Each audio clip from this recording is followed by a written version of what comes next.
സാധാരണ ഒരു 2 വർഷമൊക്കെ കഴിഞ്ഞ് ഹിയറിംഗ് എയ്ഡ് മേടിച്ചുകൊണ്ട് പോകുന്ന ആൾക്കാർ തിരിച്ചൊരു ഫൈൻ ട്യൂണിങ്ങിന് വേണ്ടിയിട്ടോ അല്ലെങ്കിൽ എന്തെങ്കിലും കംപ്ലൈൻ്റ് ആയിട്ടോ വരുമ്പോൾ ആ ഒരു ഹിയറിംഗ് എയ്ഡ് ബോക്സിൻ്റെ അകത്ത് അവർ തൊടാണ്ട് വച്ചിരിക്കുന്ന കുറച്ച് സാധനങ്ങളിൽ ഒന്നാണ് ബ്രഷ്, ക്ലീനിങ് ടൂൾസ്. ഞാൻ മുമ്പത്തെ ഒരു വീഡിയോസിൽ നിങ്ങളൊരു പുതിയ ഹിയറിംഗ് എയ്ഡ് മേടിക്കുമ്പോൾ അതിൻ്റെ അകത്ത് എന്തൊക്കെ സാധാരണ കാണണം എന്നുള്ളൊരു ചെക്ക് ലിസ്റ്റ് ഞാൻ പറയുന്ന ഒരു വീഡിയോ ഉണ്ട്. കണ്ടിട്ടില്ലെങ്കിൽ ആ ഒരു വീഡിയോ കാണാം. സോ ഹിയറിംഗ് എയ്ഡ് ക്ലീൻ ഒക്കെ ചെയ്യാൻ വേണ്ടിയിട്ട് കുറച്ച് കുഞ്ഞു തുണികൾ, ബ്രഷും കാര്യങ്ങളൊക്കെ കാണും, കുഞ്ഞു ബ്രഷും കാര്യങ്ങളൊക്കെ കാണും. അപ്പോൾ നിങ്ങൾ മേ ബി പുതിയതായിട്ട് മേടിക്കുമ്പോൾ ഓക്കെ ഇതൊക്കെ നമ്മളൊന്ന് സോപ്പ് ഇടാൻ വേണ്ടിയിട്ട് അവർ അതിനകത്ത് വച്ചിരിക്കുന്നതാണെന്ന് നിങ്ങൾക്ക് തോന്നും. പക്ഷേ അല്ല, ആ ഒരു ബ്രഷൊക്കെ നിങ്ങൾക്ക് കറക്റ്റായിട്ട് യൂസ് ചെയ്യാൻ വേണ്ടി അതൊക്കെ വളരെ വളരെ വളരെ വളരെ ഇമ്പോർട്ടൻ്റ് ആണ്. ബ്രഷൊക്കെ എങ്ങനെ യൂസ് ചെയ്യണമെന്ന് ചോദിച്ചാൽ, സാധാരണ ഹിയറിംഗ് എയ്ഡ്സിൽ കുഞ്ഞു നമുക്ക് കാണാൻ പറ്റാത്ത കുഞ്ഞു പൊടികൾ കയറി ബ്ലോക്ക് ആവുന്ന ചെറിയ ചില ഭാഗങ്ങളുണ്ട്. അതിൻ്റെ സ്പീക്കർ അല്ലെങ്കിൽ റിസീവർ എന്ന് പറയുന്ന ഭാഗം, സാധാരണ ഇതിൻ്റെ പുറത്തൊരു ബുഷും കൂടെ വരും.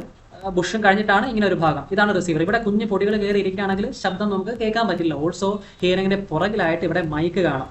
നിങ്ങൾക്ക് ഈ ഒരു ക്യാമറയിൽ കാണാൻ പറ്റില്ല, പക്ഷേ നിങ്ങളുടെ ഹിയറിംഗിൽ എടുത്ത് നോക്കിയാൽ മതി. പുറകിലായിട്ട് കുഞ്ഞ് ചെറിയ ഹോളുകൾ കാണാം. അപ്പോൾ അതൊക്കെ മൈക്കാണ്. അപ്പോൾ ആ മൈക്കിൻ്റെ അവിടെ ചെറിയ തരികൾ കയറി ഇരുന്നാൽ മതി. ആ മൈക്കിന് ശബ്ദങ്ങളെ പിക്ക് ചെയ്യാൻ പറ്റില്ല, ഹിയറിംഗിയുടെ വർക്കിംഗ് ആവത്തില്ല.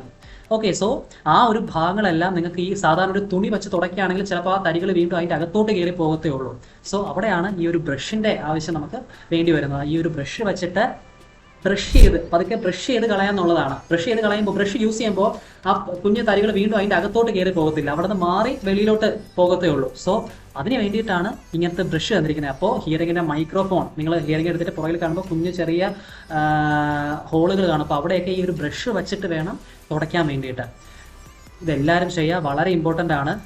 ഇതൊക്കെ നമുക്ക് ഹിയറിംഗിൻ്റെ ലൈഫ് കൂട്ടാൻ പറ്റുന്ന കുഞ്ഞു കാര്യങ്ങളാണ്. സോ നമുക്ക് കാണുമ്പോൾ ഓക്കെ ഇതൊക്കെ ചുമ്മാ ഒരു ഇതല്ലേ എന്ന് നമുക്ക് തോന്നും, പക്ഷെ അല്ല. ഇതെല്ലാം ഹിയറിംഗ് ക്ലീൻ ആക്കാൻ വേണ്ടിയിട്ടുള്ള ഇമ്പോർട്ടൻ്റ് ആയിട്ടുള്ള ടൂൾസ് ആണ്. Okay, so yes.